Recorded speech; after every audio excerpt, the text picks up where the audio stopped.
नमस्ते। Shelby hospital Jabalpur के Facebook page पर आप सभी का एक बार फिर से स्वागत है। हमारे समक्ष उपस्थित हैं शेल्बी हॉस्पिटल के वरिष्ठ हृदय रोग विशेषज्ञ डॉक्टर आशीष तिवारी सर। सर, आपका एक संक्षिप्त परिचय हमारे दर्शकों के लिए। नमस्कार, शेल्बी परिवार की तरफ से मैं डॉक्टर आशीष तिवारी शेल्बी हॉस्पिटल जबलपुर में हृदय रोग विशेषज्ञ हूँ और आज हम लोग हमेशा की तरह फेसबुक लाइव करेंगे ट्यूसडे। सर, जैसे कि नवंबर माह को वर्ल्ड डायबिटीज अवेयरनेस मंथ के रूप में मनाया जाता है, तो मैं आपसे सबसे पहले तो यही जानना चाहूंगी कि डायबिटीज क्या है, कृपया हमारे दर्शकों को बताएं। तो डायबिटीज या मधुमेह एक शुगर, अनियंत्रित शुगर की बीमारी है जो न केवल शुगर को बल्कि शरीर के सभी अंगों को प्रभावित करती है और ये एक मल्टी सिस्टम डिसऑर्डर जिसमें हर तरह की बीमारी की जड़ केवल डायबिटीज हो सकती है। और साउथ ईस्ट एशिया जिसमें भारत, पाकिस्तान, बांग्लादेश, श्रीलंका आते हैं, इन सारे एरिया में डायबिटीज कैपिटल, वर्ल्ड का डायबिटीज कैपिटल बन चुकी है। मतलब सर्वाधिक डायबिटीज के मरीज इसी एरिया में है वह विश्व के, तो ये बहुत इम्पोर्टेंट है। सर, जैसे कि अभी हमने जाना डायबिटीज क्या होता है, मैं आपसे जानना चाहूंगी डायबिटीज कितने प्रकार का होता है। तो डायबिटीज जनरली दो टाइप के होते हैं, type 1 diabetes and type 2 diabetes. Type 1 diabetes generally genetic होता है। जेनेटिक मतलब बच्चों में या फिर अर्ली एज में होता है और उसका सेकेंडरी प्रॉब्लम से एसोसिएशन नहीं होता है। मतलब उनका ओबेसिटी, मोटापा, इन सबसे एसोसिएशन नहीं होता है। टाइप 2 डायबिटीज लाइफस्टाइल डिसऑर्डर, मतलब आपकी जीवन शैली से संबंधित होता है। जिनकी जीवन शैली बहुत ही स्थूल होती है, जो एक्टिव नहीं होते हैं या जिनको किसी वजह से ओबेसिटी होती है, उनको धीरे धीरे डायबिटीज की प्रॉब्लम हो जाती है, टाइप 2 डायबिटीज। तो ये दोनों डायबिटीज अलग अलग तरीके के होते हैं और उनका अलग अलग इलाज होता है। सर, ऐसे क्या लक्षण आते होंगे शुरुआती जिससे एक व्यक्ति समझ सके कि वह डायबिटीज का शिकार है। तो बहुत क्लासिकल सिम्टम एक्सप्लेन किए गए हैं टेक्स्ट बुक में, जिसमें आपको बहुत ज़्यादा पेशाब आना और बहुत ज़्यादा भूख लगना है ना। तो इस सबसे इनिशियल सिम्टम को पता चल सकता है। इसके अलावा बहुत ही माइनर सिम्टम होते हैं और यही वह वजह है जिसकी वजह से डायबिटीज़ जनरली पिकअप नहीं होती, जिससे डायबिटीज़ का पता नहीं चलता।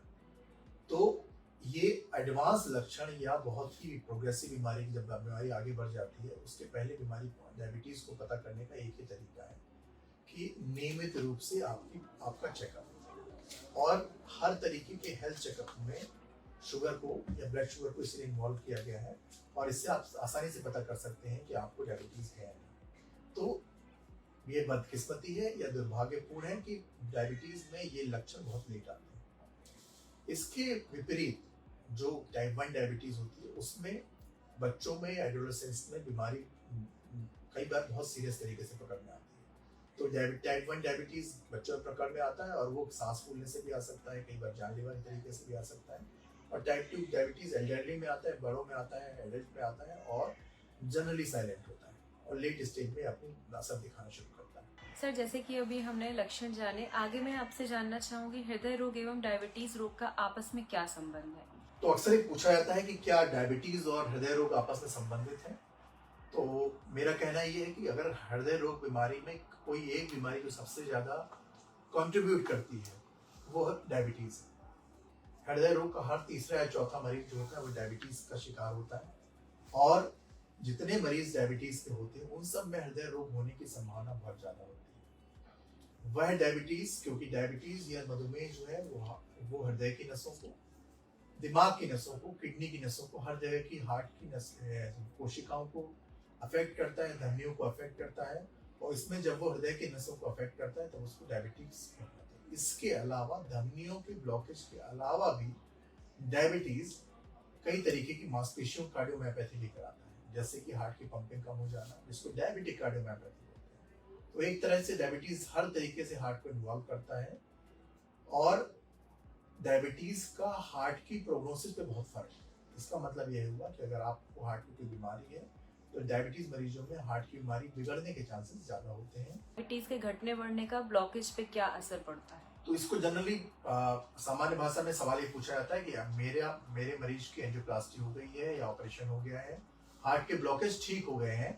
तो एक व्यक्ति जिसके हार्ट के ब्लॉकेज ठीक हो गए हैं वह अगर डायबिटिक है और एक व्यक्ति जिसके हार्ट के ब्लॉकेज ठीक हो गया लेकिन वो नॉन डायबिटिक है, तो इन दोनों मरीज की बीमारी वापस लौटने के चांसेस क्या होंगे भविष्य में? ये बहुत ही सिंपल क्वेश्चन है और सबके दिमाग में आता है।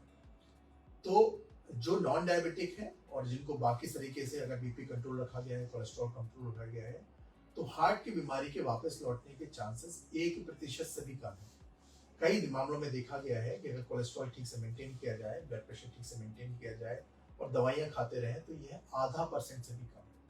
इसका मतलब 200 लोगों में से केवल एक व्यक्ति की हार्ट की बीमारी में ब्लॉकेज लौट के आने की संभावना है, 199 बिल्कुल ठीक रहेंगे। इसके उलट डायबिटीज में, स्पेशली वह डायबिटीज जो कंट्रोल नहीं है, उसमें बीमारी लौट के आने की संभावना 5 से 10% होती है।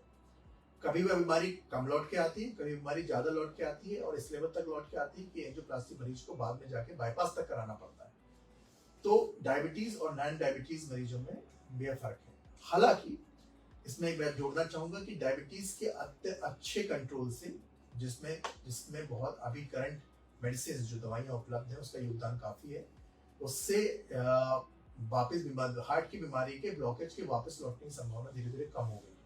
लेकिन फिर भी यह नॉन डायबिटिक मरीजों की तुलना में कई गुना है। तो हम डायबिटीज अगर हमको ना हो ये बहुत अच्छा है, लेकिन अगर डायबिटीज होती भी है तो उसका वेल कंट्रोल डायबिटीज हम रखें और डायबिटीज कंट्रोल रखने से हमारी बीमारी हार्ट की लौट के आने की संभावना काफी कम हो जाती है। इसके साथ मैं ये बात और जोड़ना चाहूंगा कि डायबिटिक मरीजों में कोलेस्ट्रॉल बढ़ने की संभावना भी ज्यादा होती है।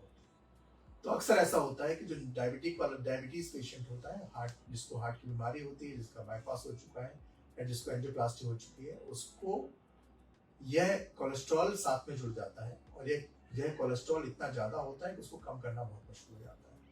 तो उसको मधुमेह भी होता है, उसको शुगर भी अनकंट्रोल होती है, उसको डायबिटीज के साथ साथ कोलेस्ट्रॉल डिसलिपिडीमिया जिसको बोलते हैं, इसलिए हार्ट की बीमारी के ब्लॉकेज बार बार लौट के आते हैं। सर, जैसे कि हमने भी बात की डायबिटीज कंट्रोल करने के लिए, तो मैं आपसे जानना चाहूंगी दवाइयों के अलावा खाने पीने में ऐसा क्या विशेषता ध्यान रखें जिससे डायबिटीज कंट्रोल किया जा सके?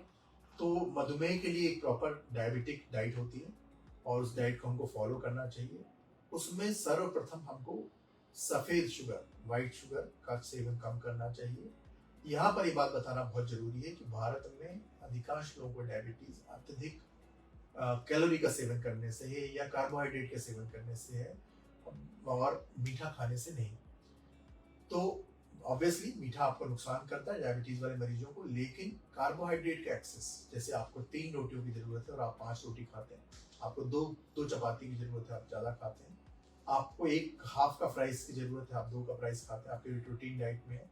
तो ये जो एक्स्ट्रा राइस और एक्स्ट्रा चावल, क्योंकि हमारा जो भारत देश है वो सीरियल प्रधान देश है, उसमें गेहूं और चावल की अधिकता है, तो और हम मिलेट्स कम खाते हैं, हम ओट्स, ये सब डाइट्स कम होती है हमारी, तो इससे इस अत्यधिक जो कैलोरी इंटेक होती है भविष्य में जाके डायबिटोजेनिक डाइट कहलाती है, स्पेशली जंक फूड के मामले में। अगर जंक फूड उसमें अगर और जुड़ जाता है तो आपको डायबिटीज जल्दी हो सकती है। सर, आगे मैं आपसे जानना चाहूंगी, क्या ऐसा कोई नया शोध हुआ है या पाया जा रहा है जिससे किसी एक दवाई के द्वारा ही इसको डायबिटीज एवं हृदय के रोग दोनों रोगी इसका सेवन कर सके? तो पिछले कुछ दिनों में काफी शोध हुआ है डायबिटिक दवाइयों में, और शायद यही वजह है कि जहाँ डायबिटीज का इलाज होता है वहाँ हार्ट पे भी अच्छा इफेक्ट पड़ना शुरू हो जाता है।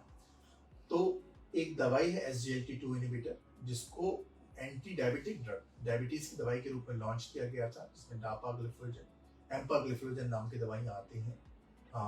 डिटेल इस टॉक के बियॉन्ड है, लेकिन वो दवाइयाँ जो लॉन्च हुई थी या जिनका आविष्कार हुआ था, लेकिन बाद में देखा गया कि इन दवाइयों से हार्ट की पंपिंग भी इम्प्रूव होती है। तो अब ये दवाइयाँ हार्ट फेलियर की, हार्ट की पंपिंग कमजोर होने वाले मरीजों की, या हार्ट की पंपिंग नहीं कमजोर है लेकिन अगर कोई डायस्टोलिक डिसफंक्शन है तो हार्ट के रोगों की एक प्रमुख दवाई बन चुकी है। ऐसे ही दूसरी दवाई का भी शोध चल रहा है, इसमें काफी रिसर्च में आया है कि GLP एनालॉग भी हार्ट की दवाइयाँ हो सकती हैं।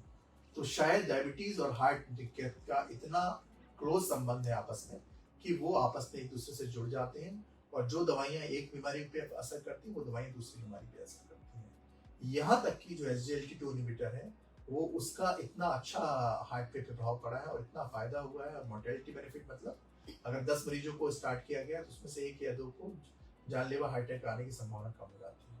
तो इतना अगर इफेक्ट हुआ है तो पेशेंट्स को पहले से बहुत आराम लगता है। और अब ये दवाई अगर आपको डायबिटीज नहीं है और आप हार्ट के मरीज हैं नॉन डायबिटिक होने पे भी दे सकते हैं। और इस तरीके की हार्ट की दवाइयाँ, जो डायबिटीज़ की दवाइयाँ जो हार्ट में उपयोग हो रही हैं, उसमें भविष्य में भी हार्ट में फ़ायदा होने की संभावना काफ़ी ज़्यादा है। तो बहुत ही क्लोजली रिलेटेड है डायबिटीज़ और हार्ट डिसीज़। धन्यवाद सर, एक नई एवं विशेष जानकारी हमारे व्यक्तियों को, जो भी देख रहे हैं दर्शक, उन्हें देने के लिए। अंत में मैं आपसे जानना चाहूंगी, आप शेल्बी परिवार की ओर से हमारे दर्शकों को क्या संदेश देना चाहेंगे? तो this is a world diabetes month है, अवेयरनेस मंथ है, और इसमें मैं चाहूंगा कि अधिकांश लोग प्रिवेंशन ऑफ डायबिटीज पे काम करें। तो जो लोग मिड एज लोग हैं या जो लोग ऑलरेडी डायबिटिक नहीं हैं और अपना हेल्थ चेकअप करा रहे हैं, उनका टारगेट ये होना चाहिए कि टिल लेट और पूरे जीवन में उनको डायबिटीज ना हो पाए, और उसका प्रिवेंशन उपलब्ध है हमारे पास। जो लोग डायबिटिक हैं उनका डायबिटिक कंट्रोल बहुत अच्छे से हो।